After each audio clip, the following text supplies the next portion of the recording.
So Amy, with this depression, are they going to be able to do that? You know what? Yes. Okay, good. Actually, if you're trying to do it at the beach, you may have a little more trouble. Yes, but our inland spots, I don't think anybody's even going to know there's a tropical depression off our coast because it's going to be a pretty typical day with afternoon showers and storms, with some clouds, with the heat, the humidity. But as that low continues to churn off our coast and gains a little bit of strength later today, it may be upgraded to a tropical storm and get a name.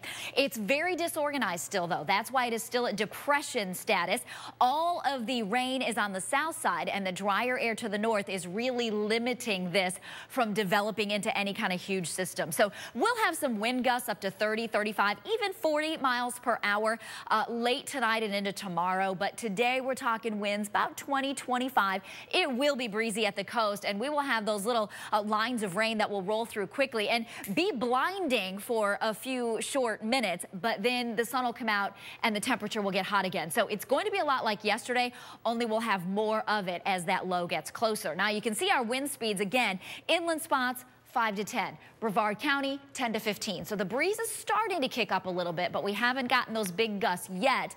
But as the center gets a little closer, then of course we'll start to see those winds increase. But you can see the drier air. There's the orange color on the map. That is what's working into this, keeping it from really developing into a big system. We do have tropical storm watches that have been posted for our coast because as this low drifts closer and then starts to lift to the north, it is forecast to become a tropical storm. A weak tropical storm, but still, when you get a storm this close and you get those tropical storm conditions with those winds up to 39, 40 miles per hour, that is why that watch has been posted. So we're going to feel the biggest impacts at our beaches as the storm slides by later today into tomorrow. Look at what happens, though. Once we get into Thursday and Friday, it is all the way up off the coast of the Carolinas. And in fact, the official forecast now takes the center of the storm past the Outer Banks on the 4th of July and intensifies it into a Category 1 hurricane. So this could even be our first hurricane of the season. If you're traveling to the Carolinas for the holiday weekend, you'll want to be watching this very closely. Here in Central Florida, though, we'll have some coastal downpours. Again, if you're trying to drive along I-95 tonight or tomorrow, that becomes a concern. The rip currents and the rough surf in the ocean, a concern as well. Be careful if you're headed in the water. I would tell the surfers to stay out of the water, but I know you're going to just want to head out there, so be very careful. Beach erosion is a possibility, too, for Flagler and Volusia. Quick peek at Futurecast shows the rain approaching the coast, but mainly just in Brevard this morning. Once we get into the afternoon and evening, that's when we start to see those rain bands, especially as that low gets closer. The moisture continues to build, but that drier air really keeps that rain at bay. And then again, once that storm system pulls away, we get back to a normal pattern. But notice how the 7-day forecast doesn't really change a whole lot. We've got showers and storms today and tomorrow, a few more clouds. Temperatures will start to climb. We'll get more sunshine by Friday and Saturday, but into the holiday weekend, we will still see those afternoon showers and storms. On this Wednesday morning, first Story meteorologist Amy Sweezey here. Amy, everybody wants to know what you were saying, especially with the 4th of July and the weekend just a few days away. And never fear, because we are going to get back to normal once we get to the holiday. So Tropical Storm Arthur only impacting us today. In fact, it's already starting to pick up a little bit of forward motion. That's excellent news, because the faster it goes, the faster it gets out of here and stops impacting us. But we still have to deal with it all day today. Here you can see the center of the storm. It's about 130 miles or so from OIA, and that puts it about 90 miles off of Cape Canaveral. It is lifting to the north now at 6 miles per hour. It will start to move to the north and east later this afternoon, tonight, overnight, into tomorrow. By tomorrow, it is long gone when it is likely to become a hurricane. In fact, still expecting a Category 1 hurricane off the coast of the Carolinas, zipping up the coast through the weekend, but far away from Central Florida. Now, we will feel the impacts today. The center of this about 90 miles from the Cape. The biggest rain and wind is on the right side of the center. That's good news, because we are on the left side of the center.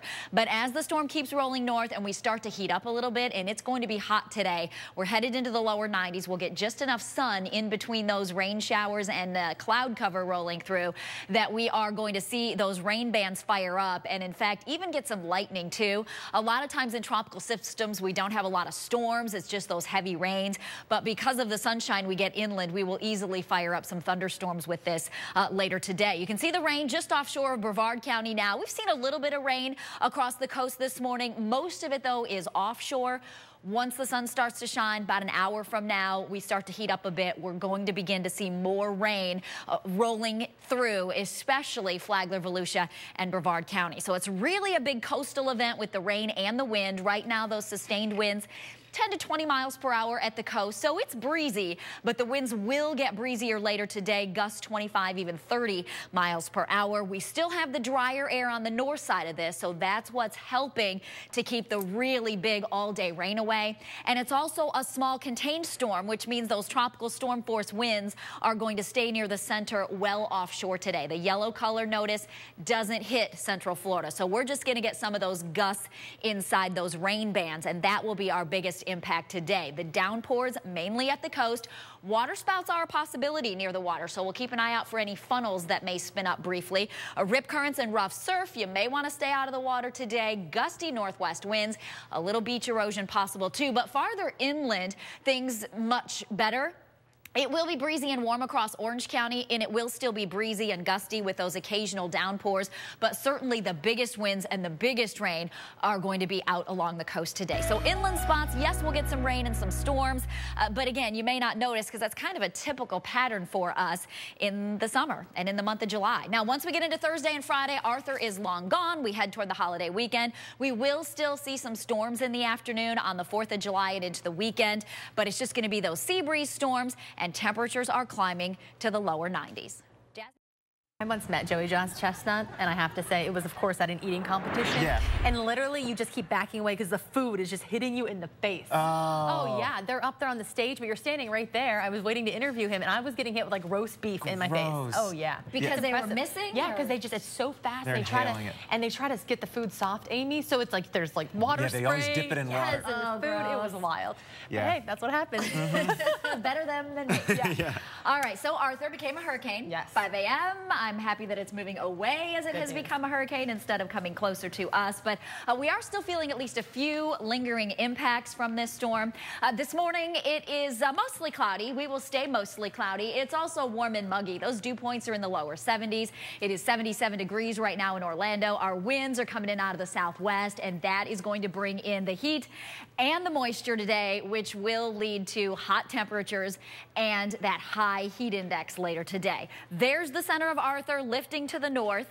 It is still wrapping in some moisture here. You can see the circulation coming around here. So we've got quite a few clouds this morning. Little rain out in the Gulf of Mexico. Not really directly related to Arthur, but kind of indirectly there. We'll start to see a few showers here and there for the morning commute, but I really think most of our showers and storms will wait until we start to heat up a little bit. So it'll be mainly this afternoon and evening. Now here's the center of the storm. Moving to the north at 9. Those maximum winds of Arthur at 75 miles per hour. It is going to continue its trek up to the northeast, very near the coast of the U.S., possibly even skirting the Outer Banks in North Carolina, as we, of course, originally anticipated with the storm. Here in Central Florida, we still have a really strong lingering swell at the beaches, which is helping to create those strong rip currents. The winds, though, coming in out of the southwest make it a little bit choppy for the surf. Even though the surf is improving, still need to be careful if you're headed in the ocean. And then we're not going to have a whole lot of sun today. All that moisture from Arthur is going to lead to mostly cloudy skies. So we'll still have a little bit of sun, and then the on and off rain will be with us. There you go, just pushing from west to east through the afternoon into the evening, which means if you are headed out for Red Hot and Boom tonight, make sure that you have our app on your mobile phone so you can check the radar and see where the storms are and if they're going to be anywhere near you.